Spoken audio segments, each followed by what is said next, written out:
This is, if I'm not wrong, the very last session. Is that correct, Gerard? Thank you for coming back.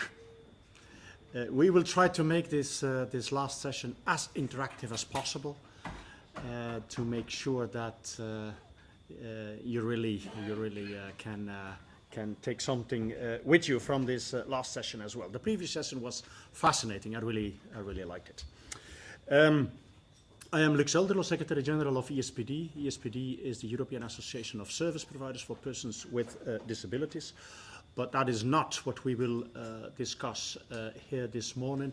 We will look, as said by Gerard already, we will look at how a coalition of organizations together with the Commission worked on making a shift in thinking.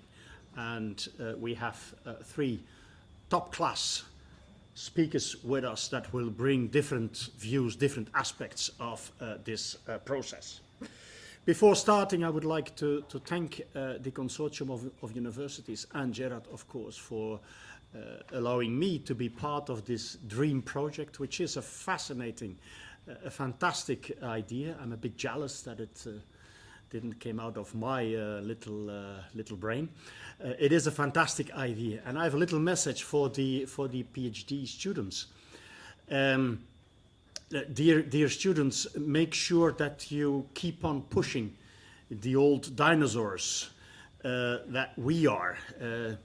I, as a representative of the service providers, there are some, maybe I will not name people, that would be a bit difficult maybe, but I'm sure that some of the professors in the room might qualify as old dinosaurs as well.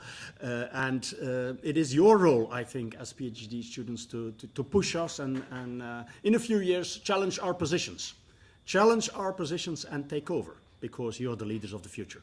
And it is very important that indeed you maybe do not only research, but also look at how to implement this research and how to make sure that indeed together we can build a more social Europe, a more inclusive Europe.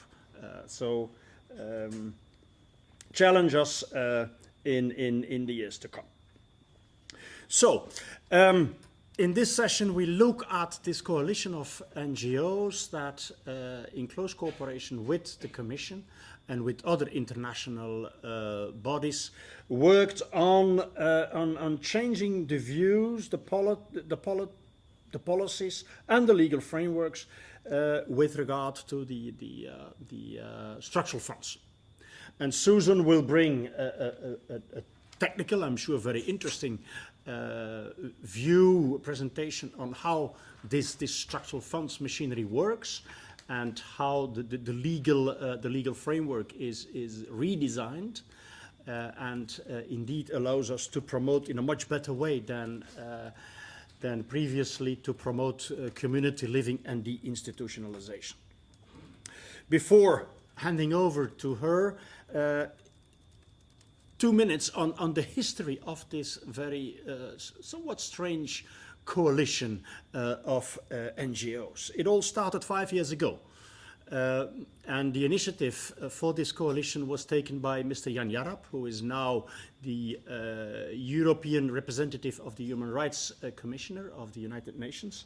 At that moment, he was one of the members of the cabinet of Commissioner Spidla, and he brought us together. 4 different sectors of the social sector, so to say: disability, aging, mental health, and children. 4 different subsectors, but also 2 different perspectives.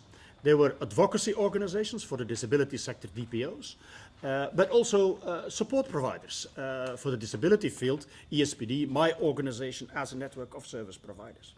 And over the years, this coalition, this platform of organizations further developed. Now we have also the homeless on board, and public support providers.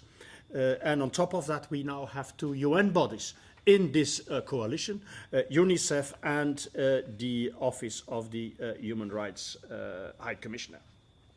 What did we do so far? We developed a conceptual framework for community living and deinstitutionalization. In a way, the why and the what, and I'm sure that Georgette will come back to that in her talk. We also drafted guidelines for deinstitutionalization and the promotion of community-based services, the how, if you want, and the who should do what. We organized trainings for EC, for European Commission officials, civil servants, from DG Employment, DG Justice, and DG Regio. And we even started to organize trainings at member state level now. So in already 5 or 6 countries we organize trainings, and another 8 or 9 countries are on our list. We also started to explore how we could better use the existing legal frameworks and the funding streams. And that's where the work started on the structural funds. And we managed, I must say, and it really is a sort of success story, we managed to have a huge impact on the new legal framework. The bottom line of what we achieved is, if correctly implemented, then no more Commission money, no more European money should go in the building, the setup of large segregating institutions, and there is a sort of a shift towards community-based support services and family support, which is absolutely crucial. But as we all know, we have the legal framework, but that does not mean that it is implemented in a correct way, so we might have to come back to that during our debate. This as an introduction. I hope that we will bring some useful information to you, and that indeed the debate afterwards will be fruitful. But now, Susan, how is this machinery working, and what did we achieve or didn't we achieve? You have the floor. I'm setting my watch for 20 minutes so that I can Good, thank you. stick rigidly to time. Good. Oh, that's okay, I can sit from here. Okay, yeah. Good afternoon, everyone. So as Luc mentioned, I'd like to give an overview of, first of all, the structural funds themselves and how they operate, and then secondly, the process that the CDLP and its partners went through in terms of trying to influence the negotiations which had been ongoing for the last number of years and which were finalised towards the end of last year in terms of the final regulations for the structural funds for the next 7 years. So what are the structural funds? They're basically financial instruments that are intended to narrow the development disparities amongst the regions and the member states in the EU in order to achieve the goals that are familiar to you obviously, of economic, social and territorial cohesion. And it's very much in line with the goals of Europe 2020, which are this smart, sustainable, inclusive growth. We're not talking about insignificant sums of money when we're talking about the structural funds. The overall EU budget for the forthcoming programming period, we'll call it 2014-2020, is 1,082 billion euros. And out of that, cohesion policy, which structural funds is then a subset of cohesion policy, that comprises 351 billion euros. So these are major amount of monies with the potential to have a huge impact on the particular policies of the EU. There are 2 regulations or 2 cohesion policies which are of particular relevance when we're talking about furthering deinstitutionalisation and community living generally. And they are the European Regional Development Fund and the European Social Fund. The ERDF, how I'll refer to it from now on, is intended to provide financial support for the development and structural adjustment of regional economies, basically infrastructure and hardware support and reform throughout the regions and the member states. And then so we could say in a sense that it's investing in growth within the EU. And then the European Structural Fund is more about investing in people, and that's intended to contribute to the adaptability of workers, access to employment and participation in the labour market, as well as assisting people or groups who would be considered to be socially disadvantaged. In terms of how the structural funds themselves work, there is a common provision regulation, an overarching common provision regulation, which contains certain principles which will influence all the sub-regulations such as the EURDF and the ESF. And then there are individual ESF and EURDF regulations. So for our purposes, we were dealing with 3 sets of regulations or proposed regulations: the Common Provision Regulation, that overarching regulation, and then the European Social Fund and the European Regional Development Fund. There are a number of principles which I'll touch on very briefly for the sake of time that apply in terms of the funds and cohesion policy generally. A very important one for the purposes of independent living and Article 19 is additionality. Basically, European structural funds cannot replace national funding. Member states cannot back off or cannot say it's the responsibility of the EU to provide funding. Member states must provide the most amount of funding they can possibly provide for the furtherance of the community living for numerous groups, and the EU will then step in to supplement and provide additional funding where necessary. But the EU is going to step in and do the job for member states. Complementarity, that's a principle which provides that community operations must complement national operations. And then finally, proportionality, a well-known EU principle that the EU will only take an action if it needs to in order to achieve its aims, and it won't go any further than what is necessary to achieve its aims. I'm going to go through very quickly how the structural funds themselves work. As I mentioned, there are programming periods of 7 years over which the funds themselves operate and the regulations operate. Basically, the Commission will draw proposals. Those will be discussed and negotiated through a co-decision procedure between the Council and the Parliament, and then negotiation takes place between the Commission and Member States. Partnership agreements are drawn up, operational programmes for relevant projects are drawn up, and then that's monitored. The programmes themselves are implemented by managing authorities and monitored by managing authorities in Member States, and the Commission monitors and reports on the structural funds themselves. So there is an interaction and an interchange between the Member States in terms of responsibilities for the funds. So what previously happened and what was the previous status regarding the funds? Generally, the funds in the past had contained a non-discrimination provision, and indeed the previous Common Provision Regulation had contained a non-discrimination provision which on the face of it was very good and would operate to prevent any discrimination in terms of the operation of the funds. But that, as we'll see, and as I'm sure the other speakers will point to, historically the principle of non-discrimination has not been something which has come to the fore in terms of the application of the funds. Certainly on a ground level in Member States, the reality has been somewhat different in terms of the use of the funds, particularly in terms of independent living. There were numerous reports prior to our alliance and our advocacy on this issue, pointing to the misuse or certainly the use of the funds for the building or the renovation of institutions, which is obviously entirely incompatible with Article 19 and other international norms for older people and for children. I won't go through those in any great detail. Perhaps Georgette might refer to them slightly later, but particularly, as Luke mentioned, the ad hoc group's report on the transition from institutional community-based care in 2009, and a number of UN reports as well on the use of the funds and the institutionalisation of persons within the EU. So there was a growing body of evidence regarding the misuse of the funds and the need for change both at a legal and operational level in the forthcoming programming period.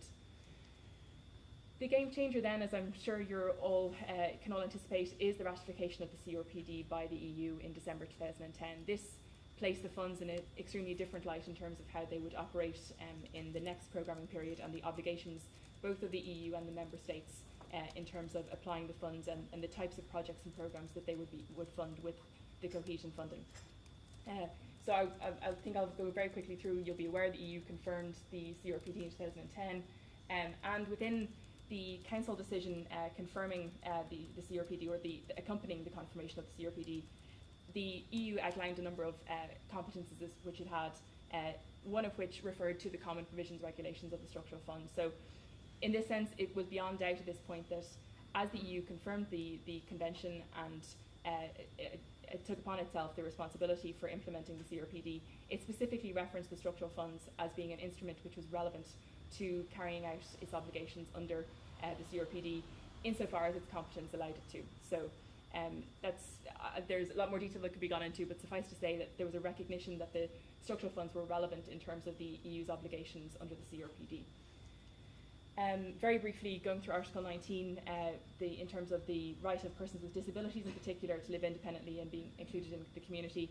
As you'll be aware, this particular provision of the CRPD basically outlines the right to live independently and being included in the community, requires the personalisation of services and the accessible nature of those services within the community.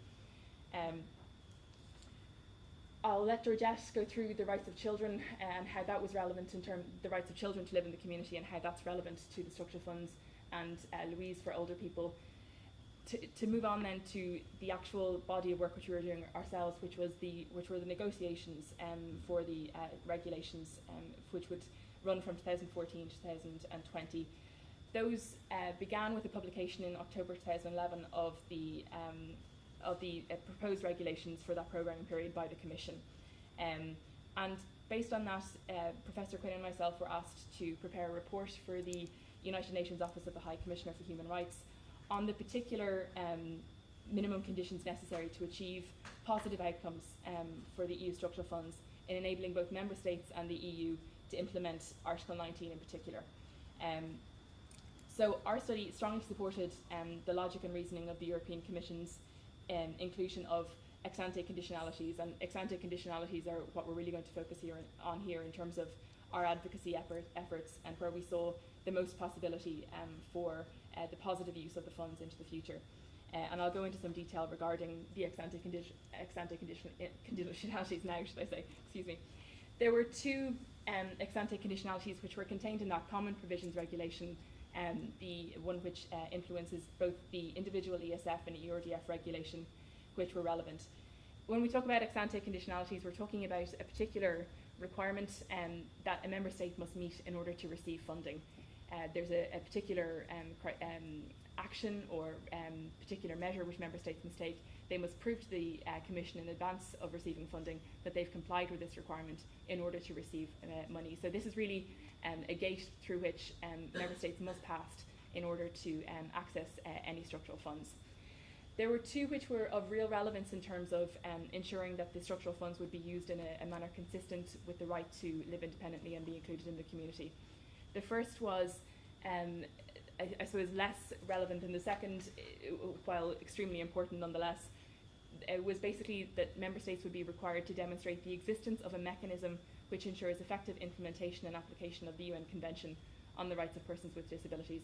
Now, Jared has pointed out previously, and this is certainly the case, that this, in terms of being an ex-ante condition, member states are required to do this in any case when they ratify the convention. So while having a requirement contained within the Common Provisions Regulation is useful, there's an obligation on member states in any case, even if that didn't exist, to provide a mechanism for implementation of the CRPD.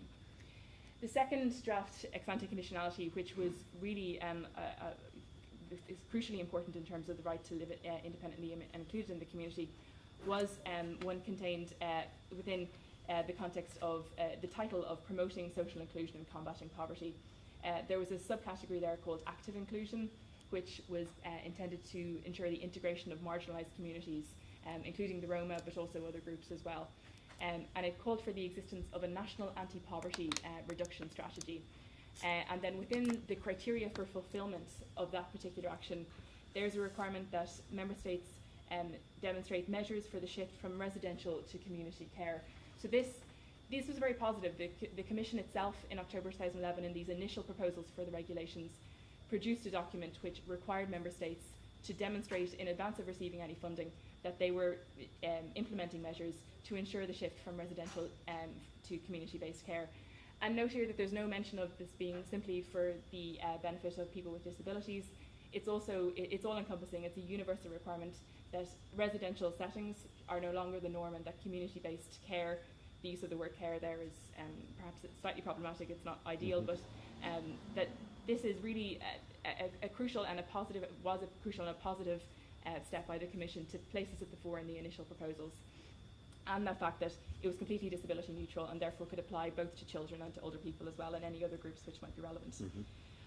I will quickly go through the fact that there were also mentions of requirements to move from institutional to community-based care, both in the European Regional Development Fund and the European Social Fund, but these didn't have ex-ante conditionality attached to them, so they lacked some of the force that the Common Provision Regulation did. However, the Common Provision Regulation is really the overarching one, so what was crucially important was that the Common Provision Regulation contained this requirement to transition from residential to community-based care, and that would apply to and filter down to all the other regulations as well if it was retained. So we made, as I mentioned, Professor Quinnan and myself produced a report for the UN Office of the High Commissioner for Human Rights. We made a number of recommendations within that document, and primarily it was to retain that particular ex-ante conditionality and to strengthen the definition of discrimination within the Common Provision Regulations, and to include stronger language regarding the fact that no new institutions should be built using structural funds. We needed explicit reference to this within the Common Provisions Regulation. The process really gained speed in 2012 when the proposed regulations came before the Council, and these had been Commission proposals, and as the co-decision procedure requires, the Council then had its input and produced its version of the proposed regulations. Within anticipating that, Professor Quinn produced a report, a legal memorandum should I say, aware that there was a threat that these ex-ante conditionalities might be either watered down or removed entirely, indicating how the removal of those ex-ante conditionalities would have implications both for the EU in terms of its own domestic policies as well as before the Committee on the Rights of People with Disabilities. And in fact, this concern was warranted because on the 24th of April 2012, the General Affairs Council did adopt a compromise text where these ex-ante conditionalities, both in terms of non-discrimination and the one on transition to community-based care, were removed from the proposed regulations. In accordance with the co-decision procedure, the European Parliament then opened up trilogue negotiations between the Council, the Commission and the Parliament, and these began in November 2012, and a number of those meetings took place over the following year. Luke has mentioned that the European Expert Group during this time very timely produced the Common European Guidelines on the transition from institutional to community-based care and a specific toolkit on the use of the European Union funds. Aware that these things were gathering pace and that both the Parliament and the Council were now involved in negotiations, we took advantage of the fact that Ireland would hold the presidency of the Council of the EU for the first half of 2013. And we were granted associated status event for a conference in May, on the 3rd of May 2013. And we entitled that conference Community Living for All, a conference on the future role of the European Union structural funds to advance community living for older people and people with disabilities. So initially at that conference, we were looking at the rights of older people and people with disabilities, but a good outcome from that event was our connection with LUMOS and the recognition that this was also an issue which applied to children, and that the use of our advocacy efforts would be well suited to joining forces in that sense and keeping each other informed.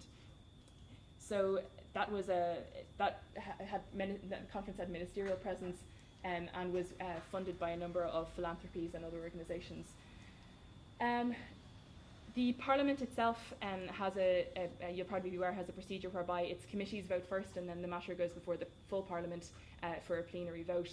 And the Regional Development Committee, who would be charged with certainly overviewing and making any amendments to the Common Provision Regulation, voted on the 10th of July 2013. And that particular ex-ante conditionality, which we were so concerned with, underwent a slight change, what would appear to be a slight change, but what we thought was a crucial one. Previously, the ex-ante conditionality has simply read what is written in white there, that member states must include measures for the shift from institutional to community-based care. In the Regional Development Committee, a particular phrase was added before that, which we felt really watered down the effectiveness of the ex-ante conditionality, and that was depending on the identified needs. That really casts a lot of ambiguity, potential ambiguity, into the operation of the ex-ante conditionalities, and we were particularly concerned with that. Also during this time, the European Commission published guidance on the ex-ante conditionalities. It was very positive, but we didn't think it went far enough in terms of defining the rights of people to live in the community and the provision of service, the need to provide services using the European structural funds. Based on all these developments, the CDLP and LUMOS decided to produce a joint memorandum in advance of the Parliament's plenary vote, which was co-signed by a number of organisations, the European Foundation Centre, the Equal Rights Trust, Age Platform Europe and the European Disability Forum. So really cross-cutting across a lot of interest groups and stakeholders, and really highlighting to the Parliament how this was an issue which affected numerous stakeholders and numerous groups, and that it was crucial that this be noticed before the vote was taken by the Parliament. As well as pointing to international and EU law on the rights of persons with disabilities, we pointed to best practice regarding community living and the problems inherent in retaining the phrase depending on the identified needs within the ex-ante conditionality.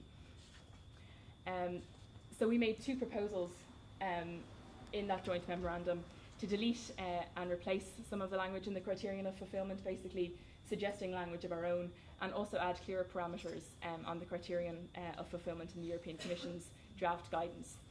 I might just go on slightly there.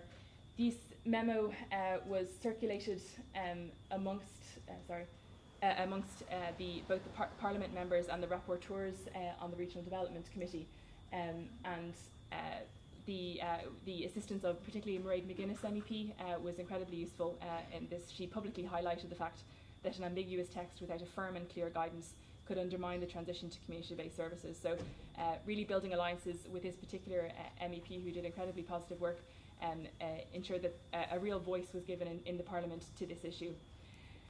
The outcome in terms of how the regulations were finally passed and in what form, the plenary vote of the European Parliament took place on the 20th of November, and within the two ex-ante conditionalities were in fact retained within the final version of the regulations. The particular ex-ante conditionality with which we were concerned in fact did retain that phrase depending on the identified needs, but I might just pop on there to the, since we're having problems with time, that the regulations were finalised in December 2013. So it would seem, on the face of it, it seemed that we had, in a sense, the ex-ante conditionality still retained the requirement for member states to have the ambiguity regarding depending on identified needs.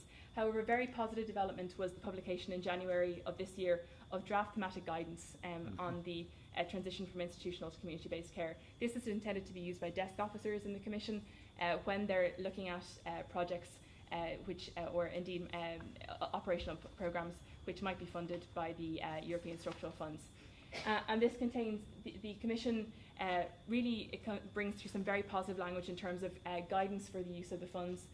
And in particular, I'll just pull out a final paragraph which this guidance contains, which we thought really it demonstrates the fact that these issues and the advocacy efforts which we undertook over the last couple of years have really had an impact at a Commission level, certainly, and hopefully then subsequently at a practice level, in that the Commission states within this guidance document that building or renovating long-stay residential institutions is excluded regardless of their size, and that the starting point should be whether a particular project provides a setting allowing for the possibility for independent living, inclusion in the community, including physical proximity of the location, and high quality care. However, and this is it is clear that the larger the infrastructure, the more likely it is that these criteria will not be fulfilled. A number of very brief conclusions, which I'm sure Georgette will expand on, regarding the process that we went through in terms of these negotiations and our advocacy efforts in relation to them. It was far more effective, obviously, for various stakeholders to come together to identify their shared goals and needs and to work together to achieve our objectives. The impact of this alliance achieved remarkable results, but perhaps not in the form that we anticipated, in the sense that the Common Provision Regulation retained that phrase, but the guidance which was produced subsequently to instruct desk officers in the Commission themselves in terms of the operation of the regulation was extremely positive. So our outcome was extremely positive, perhaps not in the form that we originally anticipated it might come in. And the process finally also indicated the malleability of knowledge between the groups for advocating for the rights of people with disabilities, of older people, and for children. We were able to draw on each other's experiences and knowledge bases and to strengthen and tailor our approach to the obstacles with which we were faced and provide solid argumentation for the retention of the ex-ante conditionalities within the regulations. Thank you very much.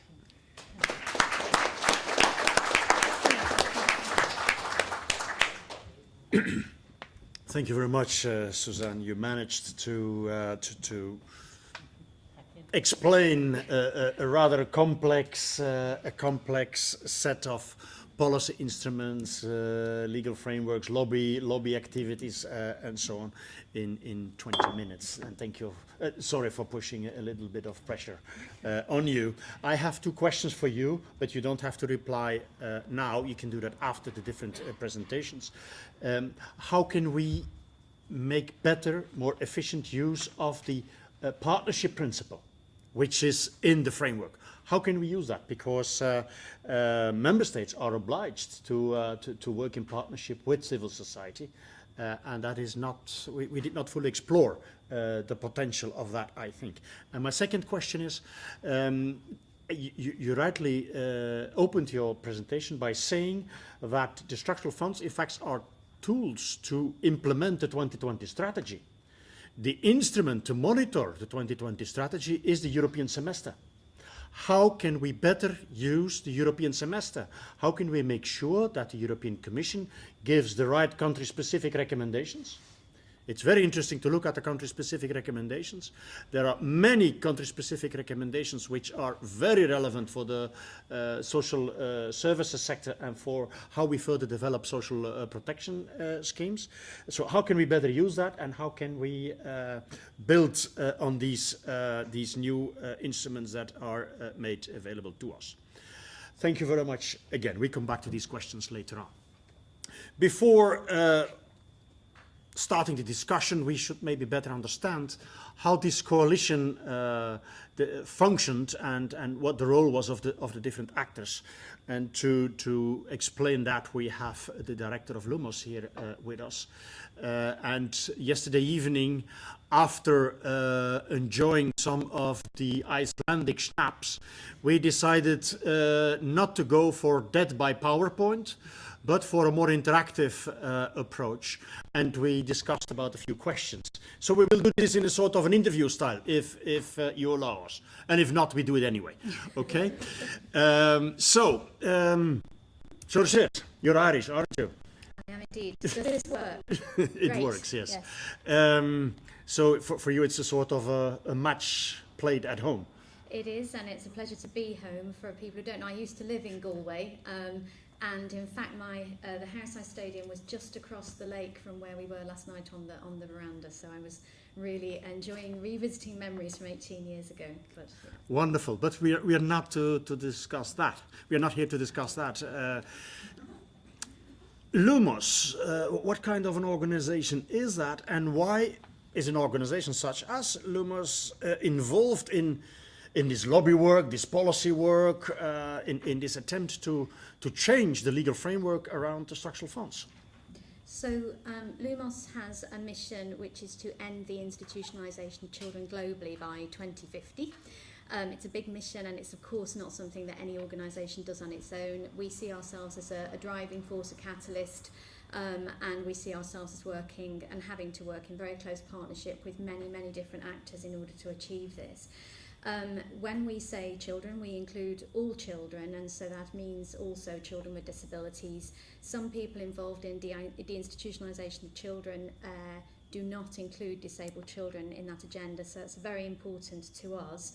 And we work very much on the ground in countries demonstrating how change can be made, and we've helped a number of countries to shift both policy and practice and implementation from national government right down to the work with individual children, and to bring many, many children out of institutions and prevent admissions. But at the same time as that, we see and have seen many examples over the years of appalling use of big money, whether it's the EU, the World Bank, the USAID, DFID, other bilaterals. We see huge funds and have seen enormous funds being spent on painting walls and fixing roofs and putting in marble staircases and gold taps and whatever else it is to institutions, and still segregating, isolating and leaving children in there to be very severely damaged. And so we knew that there was a need to, at the very least, work on trying to stop the big money from going in the wrong direction. If we could get it to start to go in the right direction, that would be a bonus, but if we could stop it from doing damage, that was the place to start. Okay. So very briefly, one of the things we did was to work with others to found the European Expert Group that Lucas talked about, and that came out with the training for desk officers, the Spidler report, the toolkit, the guidance. We worked obviously closely with Ger and the Alliance on the memo, and we also worked behind the scenes with some of the MEPs in the negotiation team, providing them evidence both on the misuse of funds and also on costings of deinstitutionalisation generally, so that they could argue the case with the Council of Ministers.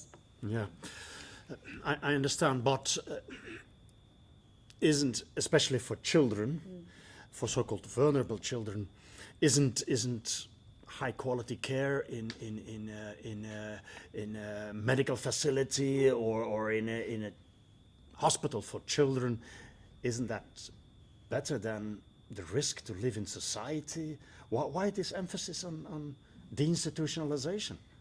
So I would hope that most people in the room already know, but I think it is helpful just to remind ourselves why we're doing this. The best estimates suggest there are 8 million children living in institutions around the world. They tend to be called orphanages or hospitals or schools, as you said. But what they do is they separate children from their families, and all of the research evidence, if we didn't know it because it isn't obvious to us anyway, the research evidence shows that children do not thrive unless they are in a family environment. In particular, for babies, the early brain development is very severely affected by institutionalisation, and there is growing evidence on that. We also know that children in institutions... But families can be very dangerous places to live. They can, and people aren't... What we're not suggesting is that all children should remain with all families. What we are suggesting is that if you need to intervene, if you must remove a child from a family because of danger, don't put them into another form of danger and harm. And so what's very clear is that most of the children are not orphans. More than 90% globally are not orphans. There's a massive overrepresentation of children with disability, but the primary reason for admission across the board is poverty. And so when we've got essentially the vast majority of children going into institutions because their families are poor, or because the children are disabled and there's no inclusive education or no properly adapted health services in the community, then we've got very serious discrimination. Once we then put those children in institutions and the research shows us the harm that is caused to those children, what we have is an absolute disaster. And we know that the outcomes, once for the children who survive, and I'll come back to that one in a minute, the outcomes are terrible. So a Russian study a number of years ago showed that young people who'd been raised in institutions were 10 times more likely than their peers to be involved in prostitution, 40 times more likely to have a criminal record, and 500 times more likely to commit suicide, which are pretty shocking statistics. What is interesting is that the Czech Republic, having spent hundreds of millions of euro on its institutions, did a similar study on outcomes for young adults and found almost identical statistics in terms of criminality and in terms of prostitution and in terms of suicide. What I do then want to say is that in terms of children with disabilities, the situation is even more dire. So there was a study done across Europe in institutions for children under 3 that found that those without disabilities in institutions under 3, 0.27% of those children died in the institution.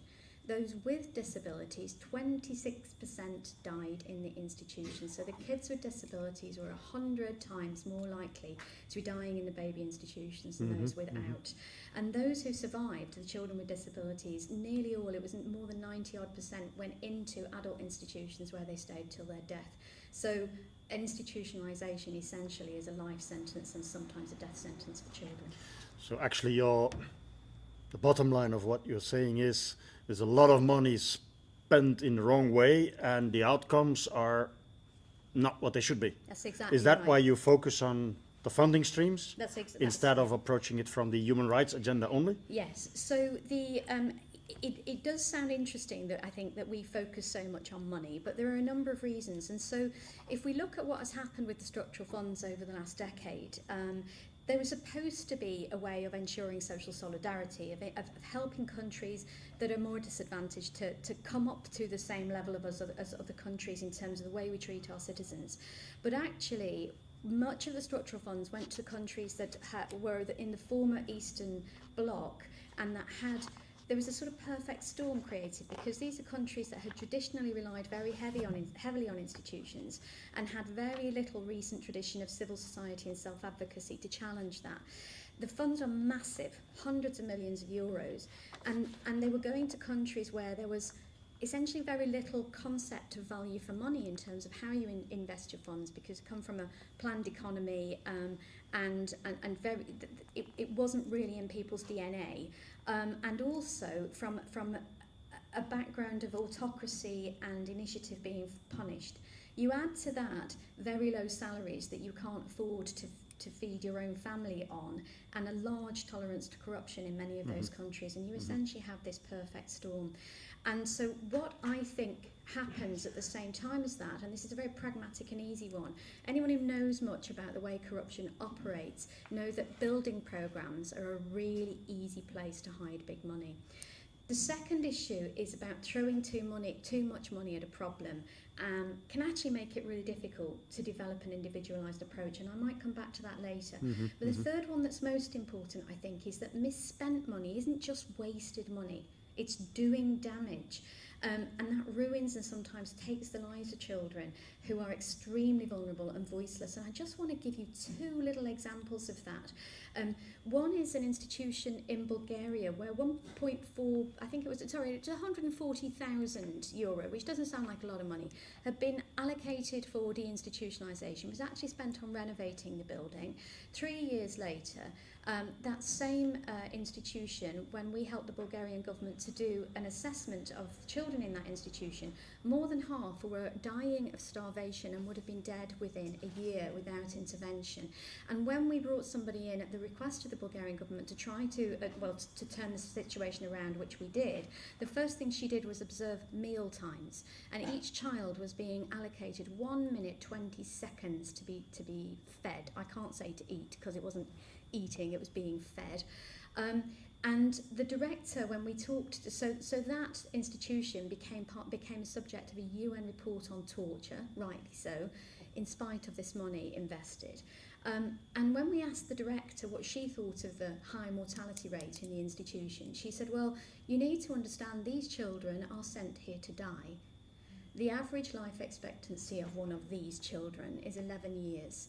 And if a child lives longer, then we think we've done an exceptionally good job. Okay. So we helped to get that woman sacked. Shocking. I'm just going to do two very, very briefly.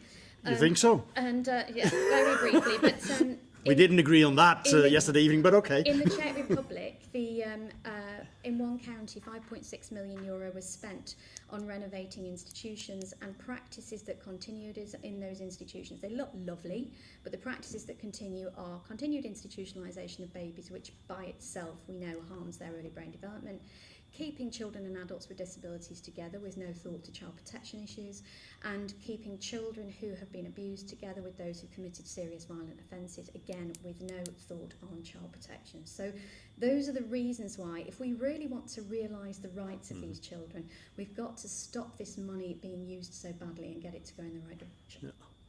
Thank you for these examples.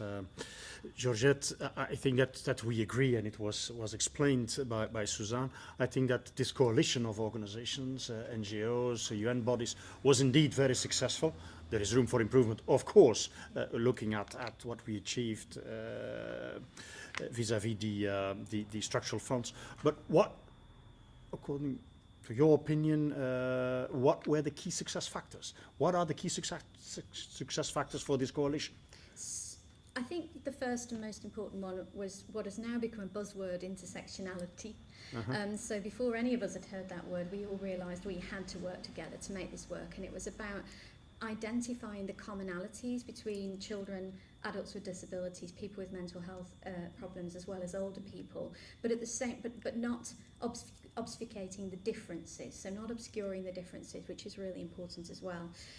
The second was, as you referred to earlier, Luke, the combination of human rights advocates, self-advocates, and service providers and other NGOs and lobbying groups, as well as the academics. You know, awareness raising, it wasn't on anyone's policy agenda in the EC 5 years ago.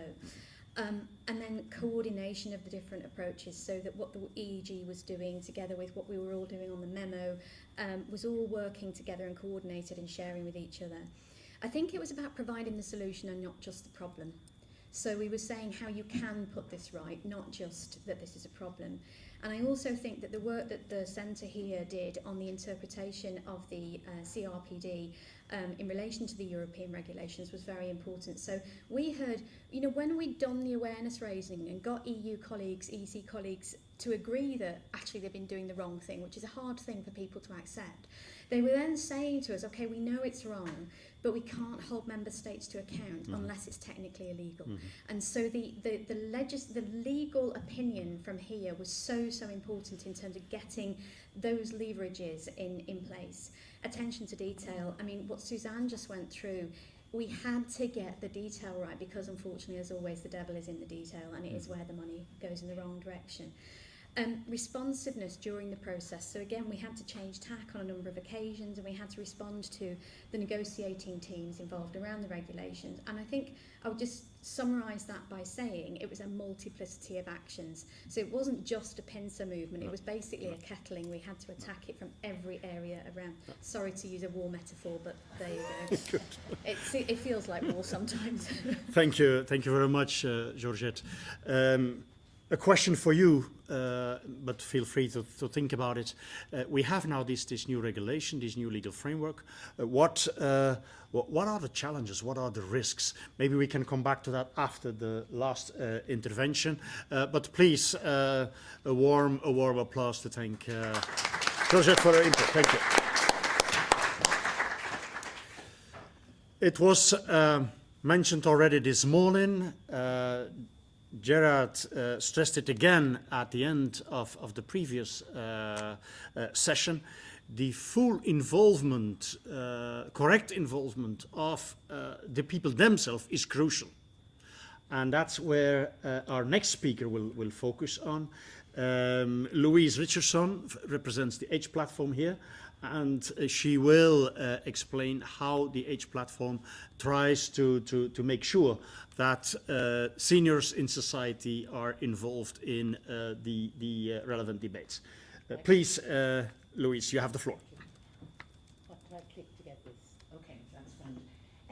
Well, I've been given the most difficult job of all, haven't I, to kind of round up at the end of 3 very busy days. And I also have a very short space of time in order to do this, I gather. So really it will be my role here, I think, to show what Luke has already mentioned, already mentioned the role of older people, but also how the funds have enabled us to link in with other NGOs, with research groups, with the lawyers, with the work that has already been done on disability, to look at how we can adapt and use this experience to benefit older people, and to look at what other issues need to be involved as well. I found it really fascinating this morning. I'm sorry I wasn't here for the rest of the meeting. As you can gather, since my appearance here last year, I have been smitten by ill health, disability, and I couldn't tell you what else, with brain operations, etc.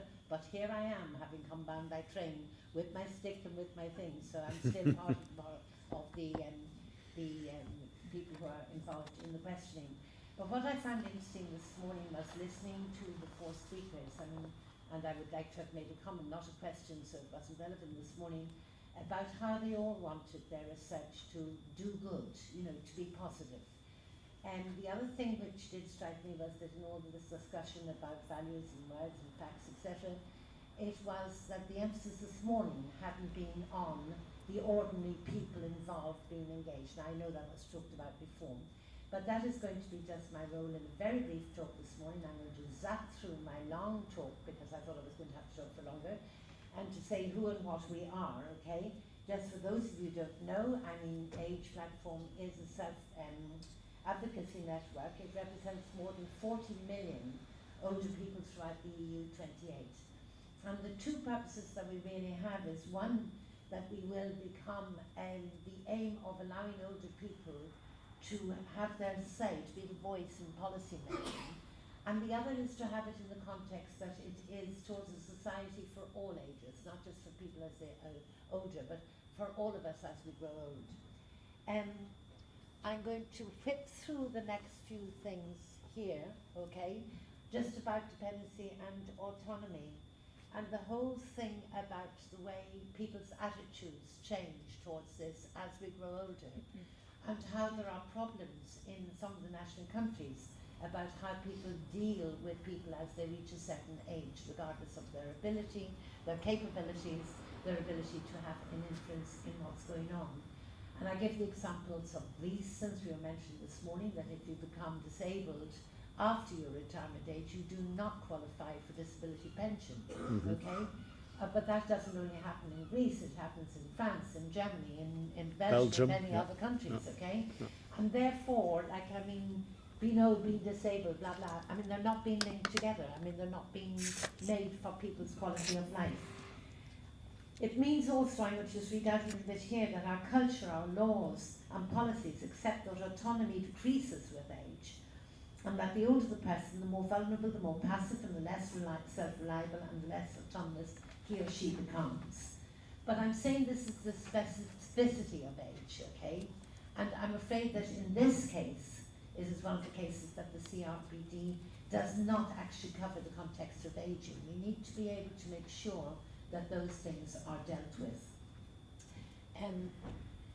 Quote, which I think is important, okay, and it is taking away that autonomy from people, the simple autonomy of day-to-day living. I could give you many a story of how perfectly sane and healthy people are not allowed to choose what to eat, wear what they want, etc. But I'm also saying that autonomy does not decrease with old age, but it's our societies and our environments and our laws and policies which are slow to adapt to it, okay? So that's another thing. Again, I have, just about the whole difference about autonomy, which is really includes the notion of legal capacity and dignity, self-determination, and is about both holding rights and responsibilities, where independence is the ability to carry those things out, okay? As somebody once said it to me, I mean, autonomy allows you to watch television, but independence gives you the zapper if you can't reach the actual machine, you know? And I mean, that's what it really is about. But I think it is very, very important because of people's attitude and attitude towards people as they age, which takes away our rights, okay? I'm going to zap through the whole idea of this because there's so much that we need to be careful about, and so much I think we need to be careful about the way we use money in terms of progressing and providing prisons for older people, that they have everything they can to live well, but they're trapped within their marvelous sort of sentiment, and that possibly is not what older people themselves would want. I am touching on all these things. Autonomy and economy, okay. I think we just need to be very, very careful that we are not going about using our money in what seems to be a good public way, but in actual fact is not benefiting people as they age. That's all I say for it at the moment. But I think we need to shift the discussion from economy and needs and put it more on the rights of people. So now we move on to the actual community living for older people. I think we've done with age, thanks to the money that we have received and to the way we have of working with other groups, etc., done quite a lot of work in recent years on at least on life for older people in care, okay? And there have been two big projects, Justasea and We Do, which have produced documents in a lot of different languages, which are extremely important to people living in care. But we mustn't forget that, I mean, we don't all live in care. It's only a very small percentage of people who live in care as we grow older. And what is happening in so many of the European countries particularly is that the benefits and the rights that people got as they grew older are shrinking, and therefore it is becoming more and more difficult for people as they age who do not have family nearby or don't have friends who can support them, whose lives are becoming very, very bereft of rights and of good quality of life. Again, I want this all put into the context of working with other groups, working with groups who are working with people at different stages in their lives, being able to discuss the various matters and look at what the conscience is. But as I said, we really do need to have that, sorry, I'm going to skip here because of time, etc. But we need to, as I say, keep just to do this here, okay? These are the two frameworks that we do and we used to say. I think one of the main things that we have to do as an organisation dealing with so many people is to help to change the attitudes and inform older people about rights and what's going on. What's going on for disabled people, what's going on at different levels within Europe, within the UN, what's going on generally speaking, how it's affecting people's lives, who are making those decisions, and most importantly of all, how older people themselves can have their decisions in the voice, in the question, and being taken into consideration in terms of interpretation, etc. We feel that it's as I said, having good prospects is extremely important, but we feel that it needs to be taken away from that kind of deficit looking at people as they age. We still have an enormous positive contribution to make, even if we've one eye on the stick, we can still do that and whatever.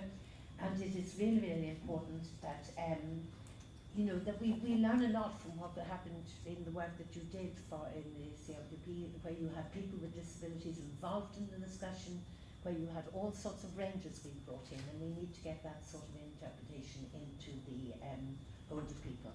So just very quickly, a few changes. That is the current position of, disabled people, and that is the current position of people walking. We want to see these changed. We want to see them changed to people who are living a life, are having fun, and are not crippled in a red triangle, etc. Finally, just a quick look at what's happening. That we as AGE have got involved with the Council of Europe on dealing specifically with the human rights of older persons. We feel this is a very important development as it represents the first time to codify the rights of older people in a single instrument, recommending action against age discrimination in many areas and recognising the challenges of the most vulnerable groups of older people. However, the problem being is that the recommendation is non-binding and it doesn't offer a monitoring mechanism that will supervise its implementation. It's up to each member state to decide how far they will go to follow the recommendation. And that's something else I heard this morning. Who does what? Who has the power to carry things through? How do we actually get what is on the cards sort of into policy, etc.? So in fact, and I'm ending with, the general way existing human rights instruments are applied to older people depends upon self-regulation by individual decision makers at the different levels of government, which also means huge discrepancies within and among countries. Again, UN AGE is trying to gather the information together and have some facts about this. This is why the UN is currently reflecting whether there is a need to go more to attain equality across ages, and one of the options discussed is whether a new convention, binding legal instrument, would improve the protection of the rights of older persons. A new UN independent expert on rights of older people was appointed in May, with a mandate to explore the state of protection of older people's rights worldwide. AGE is involved in these discussions to ensure that the voice of older people is guiding the process, and that's really the key of what I want to say. And for AGE, a new legal instrument is necessary to raise awareness of the specificity of human rights challenges of older persons, which are linked to stereotypes and prejudice about ageing. But once again, I have to thank you for being part of this, being part of this wonderful kind of project that you've done, Jean, of hearing so many interesting people speak, of being able through European funding to work with so many of you, and also I perhaps didn't mention, not just with other NGOs and other people working, but working with the instruments within Europe, and indeed at the UN, that we have become much more part of the whole system. Absolutely. Thanks very much indeed. Thank you very much, Louise. Thank you. Thank you very much for this very clear presentation, and thank you for stressing again how important it is to involve the people we are talking about in a real structural correct way. We now have time for questions and answers. Within 15 minutes I'll disappear from the podium because I have to catch a bus, and that bus should help me to catch a flight. So I'll disappear, but feel free to move on. I'm sure that Georgette is willing to take over from me then. But now we can start our more interactive session. I see a request for the floor from there. While people think about questions, I first would like to go back to you, to Suzanne, with what I asked you at the end of your presentation. How can we better use this partnership principle, and what about this European semester machinery?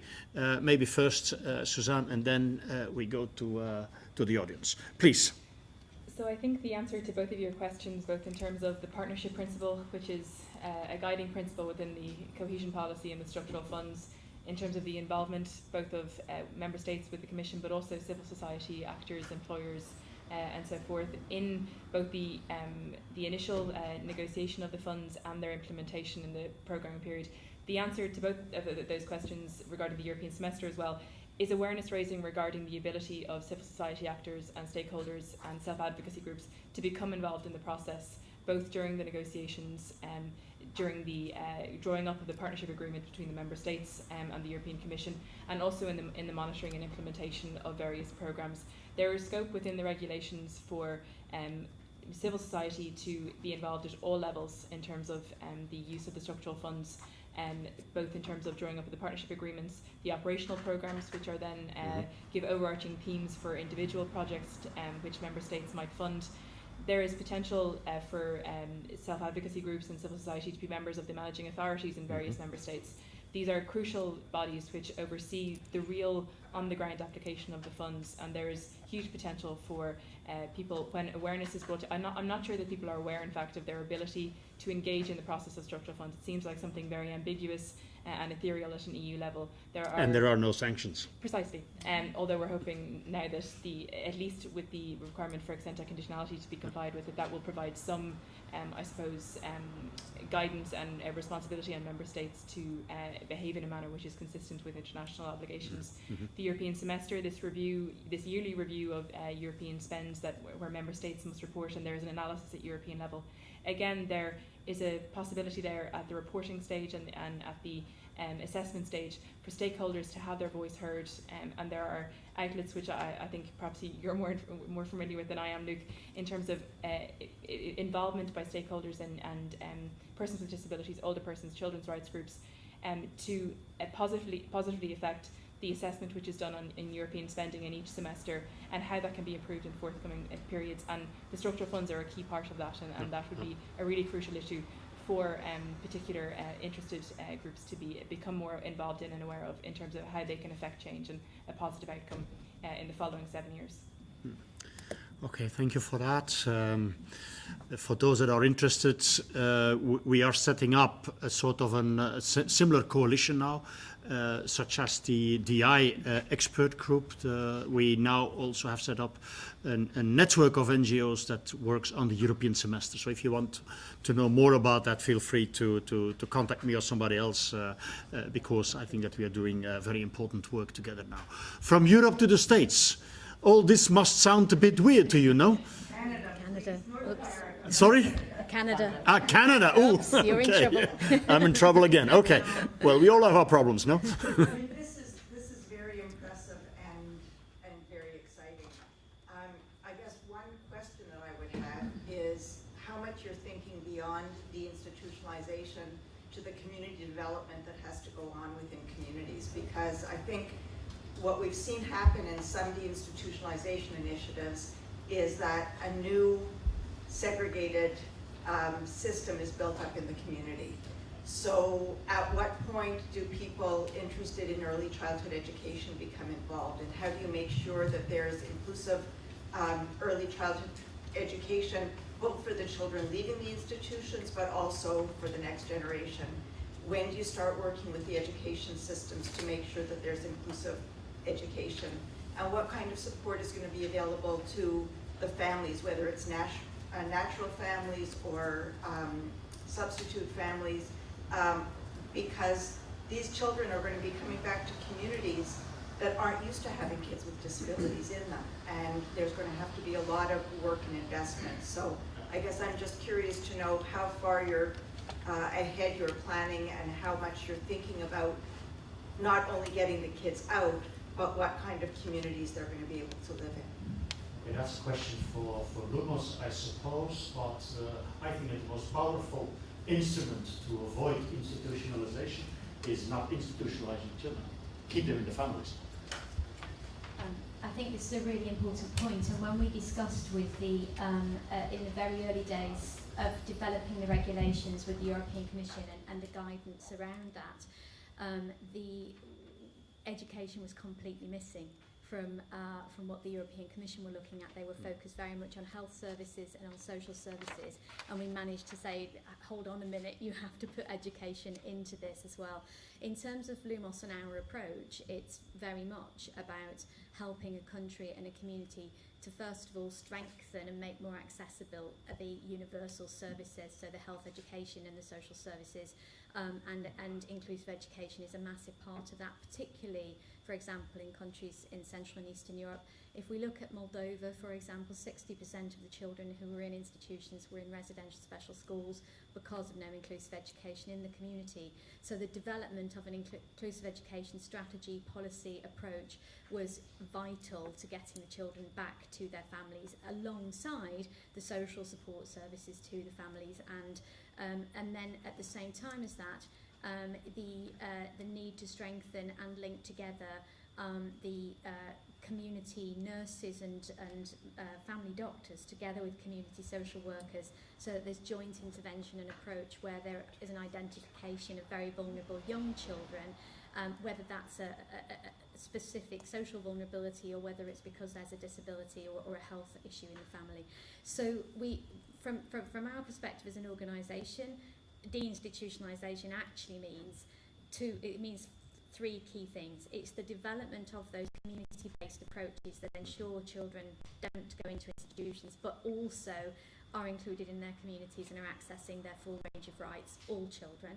It's dismantling the system, because if you don't dismantle it, you build up the prevention services. And we've got a situation in the Czech Republic, for example, where they are very, very happy to build up preventive services, but they don't want to close their institutions. So you end up with this parallel system that is first of all, keeps kids in institutions, brings more kids in, because as the prevention stops kids from going in, directors actively go around and recruit children because their budgets are paid per child. And then it is about taking the resources from the institutions and transferring those across to the community-based services. So it's a complex process. I mean, there's an awful lot more to it than that, but those three ingredients have to be part of what we mean by deinstitutionalisation, and that certainly informed everything that the expert group did with the European Commission in terms of their guidance and regulations. Yeah. Thank you, Georgette. I would like to go to H as well. What do you do to promote age-friendly communities and societies? Because that's what it is all about, I think.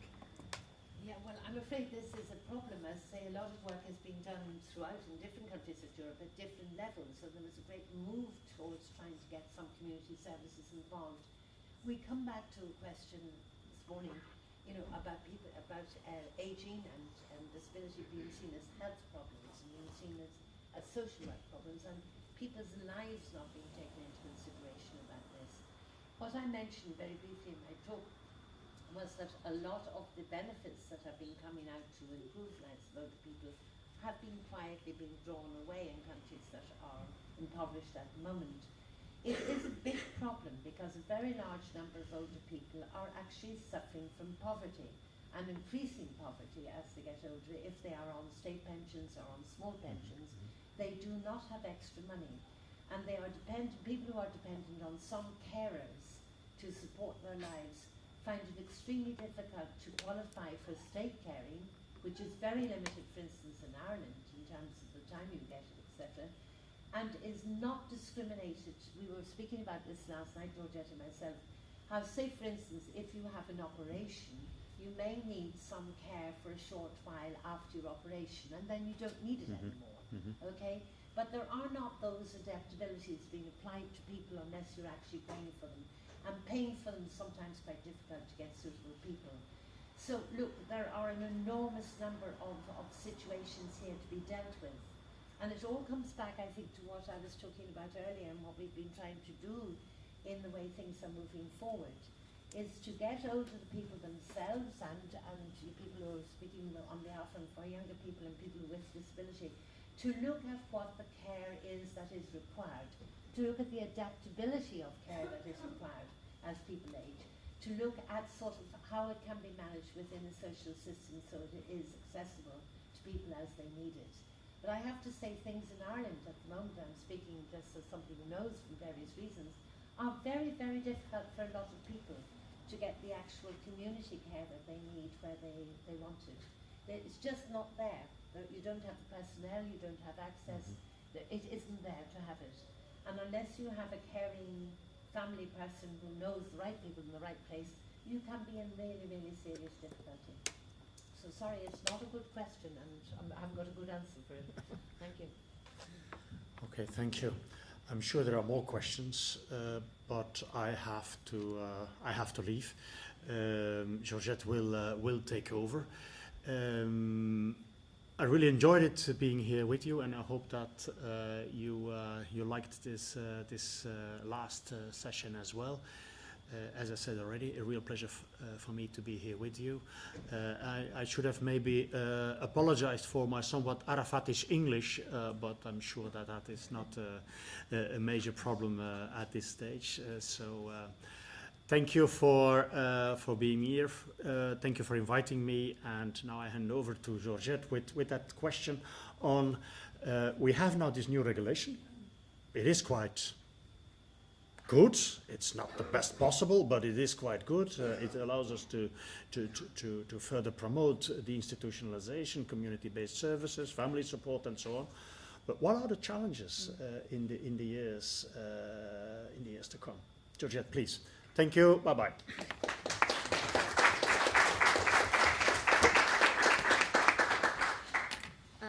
The challenges are multifarious, of course, and I think the most important one that we have to remember is that the regulations won't implement themselves, and that they essentially have become another tool for our action. But if we all sit back and relax and think that just getting some regulations in place is going to change anything, then I think we'll be very, very sorely disappointed.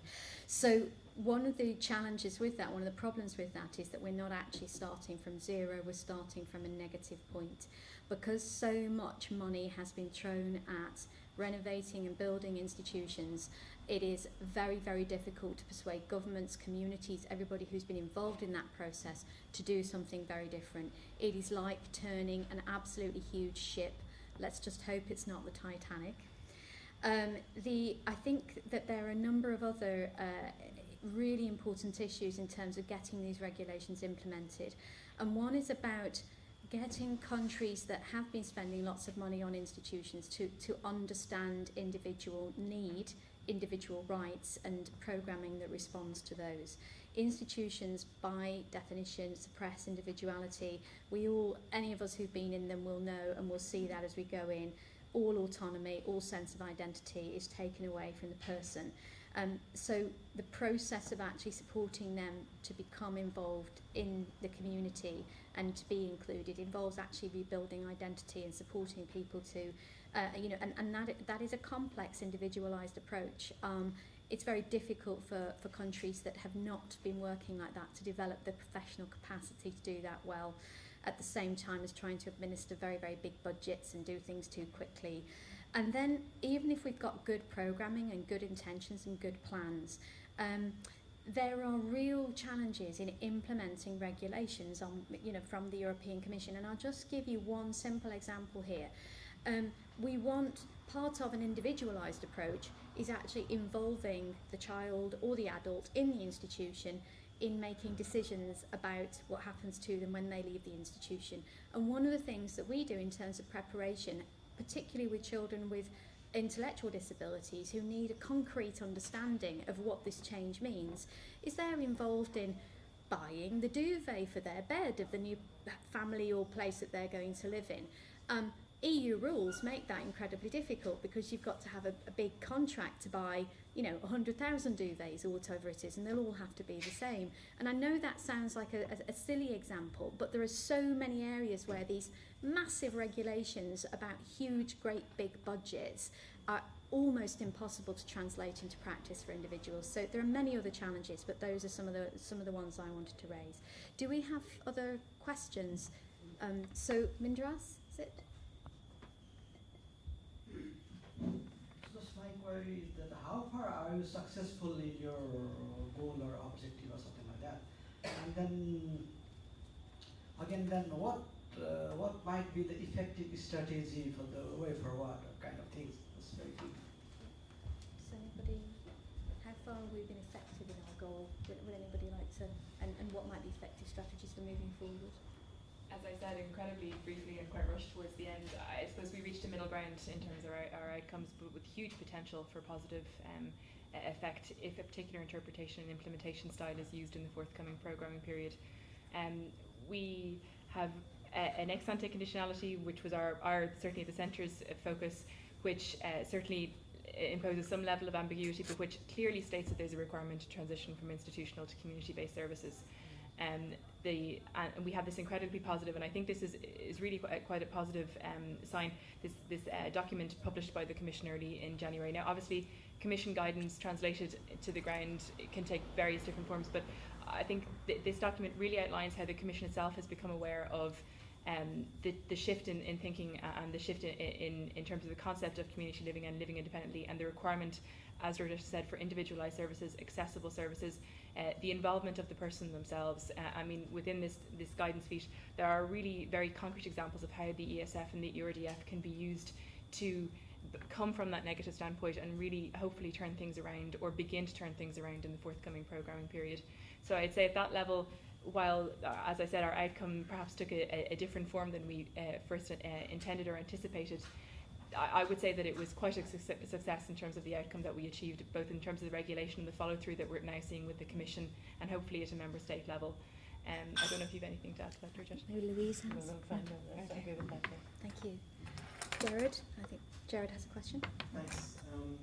Just a few clarifications really, because I'm really to explain to Diane that we've managed to get language in the regulations that really brings out the best of the EU and the additionality of the EU. I think it was explained by Suzanne.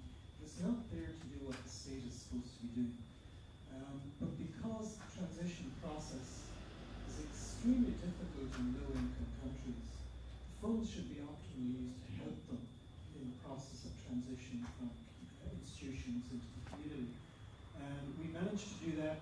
Okay, it's not 100% crystal clear, but it's, I'd say, 95% there. And then the guidance note, everything turned on that, really. Because the desk officers, that's the way they operationalize the structural funds. Of course, there's still a lot of latitude in terms of personalities of the desk officers, but that's in the nature of things. But really, we couldn't have written the guidance note better ourselves. It really is a superb piece of work produced by the Commission. It shows they really got it. They really understood it.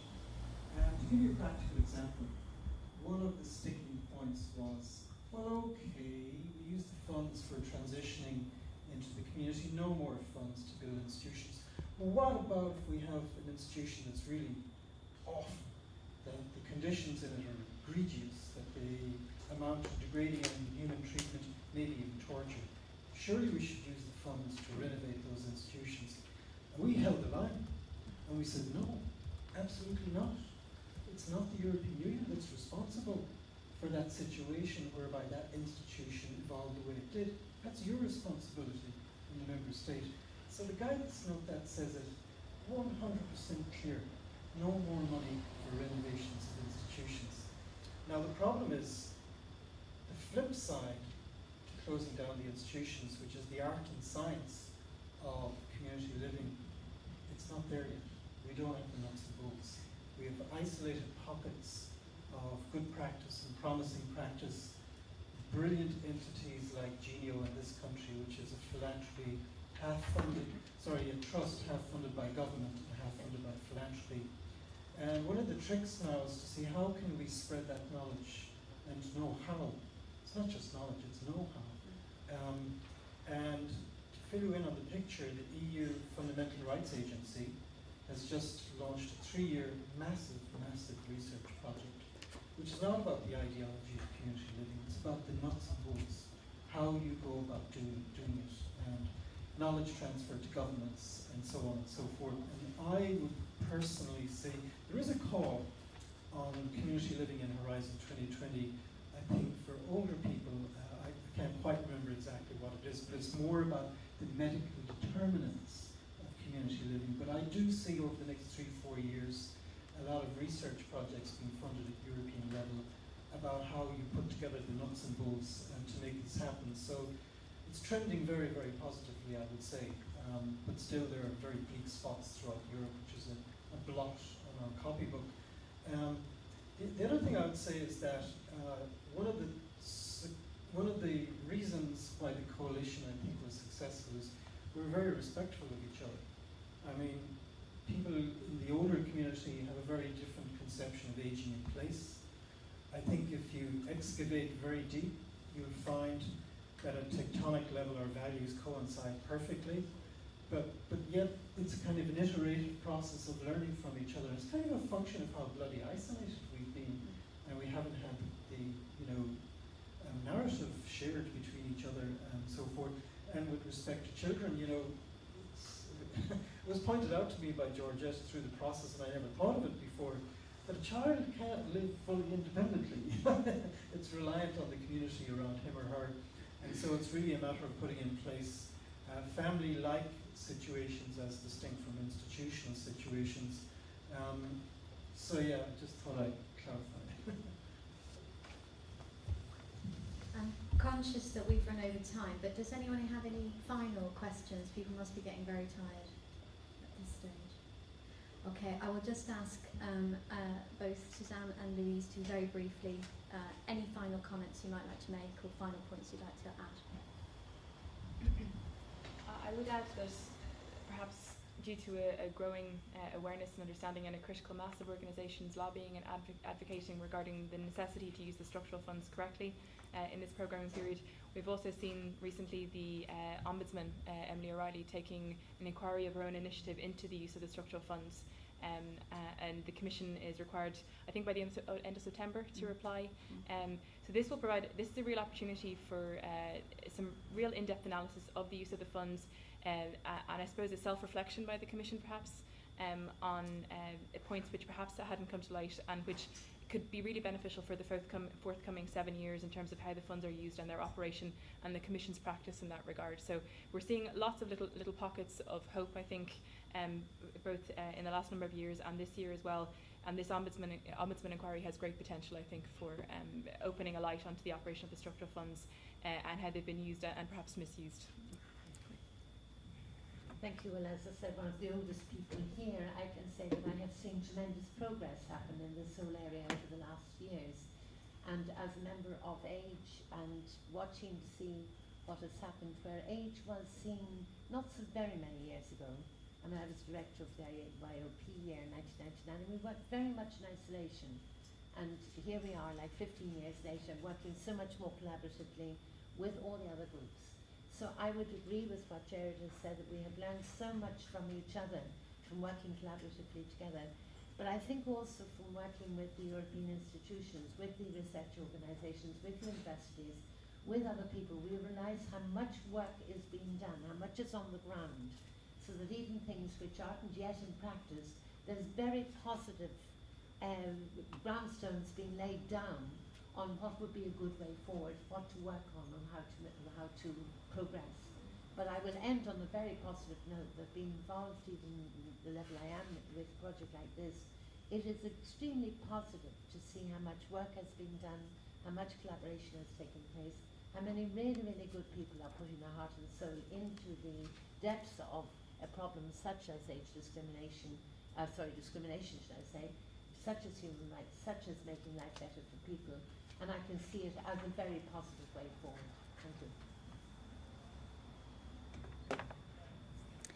I will finally summarise with 2 points, if that's okay. They do both relate to children, but I think can equally relate to the other groups that are at risk of or are institutionalised. The first one that I would like to say is that one of the next things that LUMOS is involved in doing, because this focus has been very much about what happens in the European Union, and that's a great start. But we are now working on the other funders, the other EC funders that fund development aid and what have you around the world. And what we are working with them on is trying to get the spirit of the structural funds regulation into the way that they operate, because the argument now, of course, is if this isn't good enough for Europe's children, it isn't good enough anywhere for any children. And so, as I said, I think that applies again to adults with disabilities, people with mental health problems, older persons. So anywhere that the European Commission or the European Union is using our taxes allegedly to help others and to support development, the spirit of these regulations should apply. And I believe that it will be like some very slowly falling dominoes. It's taken us 5 years to get here. I think it's only going to take another couple for us to really get the regulations changed to be across the whole of the Commission. That also then becomes a really good example, and we're already using it. We're already working with Congress in the US to look at getting some regulations into their appropriations committees rules around how they apply their budget internationally. The final thing I would like to say is just to reflect back again on the issue of rights and money and children. And what we find in an institutional system is that the child effectively becomes a commodity. What do I mean by that? There is the it's not benign, but the softest end of this, if you like, is where we've got a situation in many countries in Europe and beyond where, institution directors and staff are saying the institution must stay open. So even though we now know this is harming these children, the institution must stay open because I need my job. So the child effectively, their rights and what they need is subjugated to the economic needs of the staff of the institution, or to the politicians who know that it's going to be unpopular if we close down this institution in a village and it's the only employer and the politician who wants to get their votes. But then we can go further than that, and that's, if you like, that's the soft end. That's pretty bad, that those children are a commodity to keep this system going, to employ people and for politicians to be voted into their positions. If we look at a country like Cambodia, and this is just one very good example of something that's happening around the world, and since we've got lots of students here, I would just strongly encourage you to encourage your colleagues to not get involved in volunteerism and going across the world to work in an orphanage, because in Cambodia the number of children in orphanages has increased by 64% in 3 years, specifically as a response to volunteerism, because they're setting institutions up and actively going out and recruiting children in order to bring in the volunteers and the international funders. Then the child as a political pawn. If we look at what is happening in Donetsk in Ukraine, in the midst of all the horror that is going on there at the moment, children in institutions are being specifically targeted, have been kidnapped, taken to Russia. The narrative has been about saving these children from these Ukrainian fascists, but essentially it's moving very vulnerable children in terrible circumstances. And finally, the very, very extreme end of the commodification of children in institutions is trafficking, for the purposes of sexual exploitation as well as many other purposes. And we know that children who are institutionalised are at a much higher risk of being trafficked than their peers raised in families. So this is why money is so important. We have to disincentivise financially institutions and incentivise programmes that support children and adults to remain in their families, in their communities, and essentially to turn them back into human beings with rights. Thank you very, very much.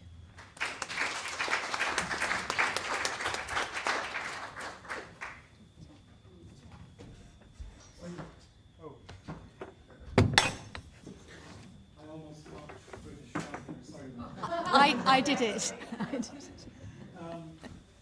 We're joined by Professor Louise Richardson, who's the Vice President Researcher in the University, to say a few words to close the event, an eminent researcher in his own right.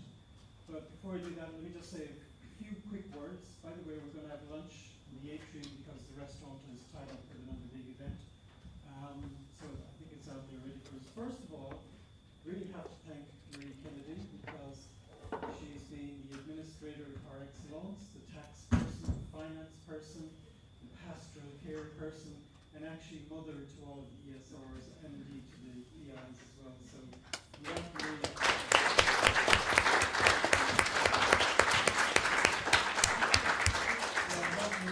nothing could have happened. You'd be relying on me, and that's a tragedy. I want to thank all of our PIs, Randvik and James from Iceland, Rune and Bjorn from Norway, Mark and Anna Lawson from the UK, Lisa from the Netherlands, and Lewis from Spain, because you really have opened up windows for the ESRs and the PhDs, and you've kind of connected them really to world-class players in the field. Something that normally takes 20 years to do, you've done it within a telescoped period of 3 years, which is just amazing. With respect to the ESRs, the PhDs, you're on a very interesting journey. It's one stage on the journey, but hopefully you'll look back with fond memories, and hopefully you'll, in time to come, do some good things yourself in your own life. I'm quite sure that you will. For Lokesh's benefit, let me just say that I was saying during the week, I don't know if anybody else agreed with me, that universities as places where knowledge is accumulated and researched and passed on, that model is coming to an end. Because the information, the knowledge is out there. It's widely distributed. And the best experts are out there. They're in industry, they're in their own private homes, they're living their own lives. And so what we're really seeing is, through Marie Curie and other projects, the university turning out inside out. That is beginning to face the community, is beginning to see, as somebody said, that knowledge is universal, and it is trying to put its assets at the disposal of the community. Humbly, because it's really the voice of people themselves that has to lead that process. And research has a role to play. Okay, Mark challenges me on the distinction between facts and values, but it has a role to play in putting forward the facts and reminding people of their values, or as Mark would say, the measurements. But we can have that debate later. Actually, great ideas now for the next iteration of this program. And not to think of knowledge as an inert, static thing that you accumulate and spit out in a book, but as really stepping stones to something else. And that knowledge changes, everything changes. And to, as it were, try and see that knowledge as something that belongs to other people. It doesn't belong to you. It's got to be given back to other people to enable them to achieve the change that they want in their own lives. We've tried to instill in the ESRs and PhDs a spirit of policy entrepreneurship. It's never what you know, it's how you use it that's important. And how you use it depends on many, many different variables, and you've got to prepare your political antenna to be able to know what kind of knowledge would play a useful role. How would you put it in at the right time, at the right place, as Andre Google says, but with the right kind of impact, and then stand back and let others take over and assume responsibility for the process of change. To me, that's the democratic added value of universities in its essence. So I want to leave you with a quote before I ask Lokesh to say a few words of his own. It's from one of my favorite authors. He gets very bad press. I encourage you to read him in the round. He is a theorist of what we call the civic republic. And his name is Niccolo Machiavelli. And he actually said this, and he used exactly these words. He said, entrepreneurs are simply those who understand that there is little difference between obstacle and opportunity, and are able to turn both to their added advantage. So there you go. Let the spirit of Niccolo Machiavelli carry you forward in your careers. So I'll hand it over to you.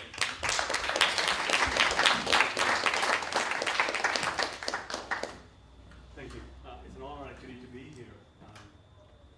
Don't know if I can follow with the Machiavellis. key points that Jer mentioned. I think one was the university's roles, the knowledge, the sharing of knowledge, and then entrepreneurship, obstacles. I think those are very important, not just words, but experiences in life. I'm actually a life scientist by training, and I do a lot of work on basic biomedicine aspects. But one of the things I'm learning now is what is the value of my own research or researchers in my field? Is it just about publication? Is it just about getting a big grant and being happy about that? Is it just about, training graduate students? But what is the social impact of any of our existence in universities as leaders in our fields? And I think what I'm learning more and more by my colleagues like Jer here and others in the university is the importance of looking at the picture 360 degrees isn't just about engineering, just about science or medicine. It's about incorporating that with the social sciences thread, because that's where our impact is going to be, right? And there has been a lot of emphasis in the universities, at least in Ireland, I'm sure across Europe, is the funding model, working with industries, getting all these things up and running. But at the end of the day, I think we'd ask the question, why are we doing all these things? Does it have a meaning? Does it have an impact on society? Whichever way do it, whether through funding, without funding, I think that's really, we have to search our own souls to see, am I making a difference as an individual, as a university, as a community? That's very important. I'm really impressed, and as I said, I'm honored to be associated with Jer and his colleagues and learning more about the research. But I really think it's also, I think, great opportunity for the early research career scientists and the PhD students here, that you are going to be the future leaders in the field. And I think this is amazing time. The technology is ripe, the thoughts are ripe. I think there's a lot of good stuff happening, but there are also major challenges out there. But it's about, again, going back to what Jer mentioned, is looking at the challenges and looking at the opportunities, and turning those challenges into opportunities, and being successful despite all the challenges. But thank you all with that. Thank you.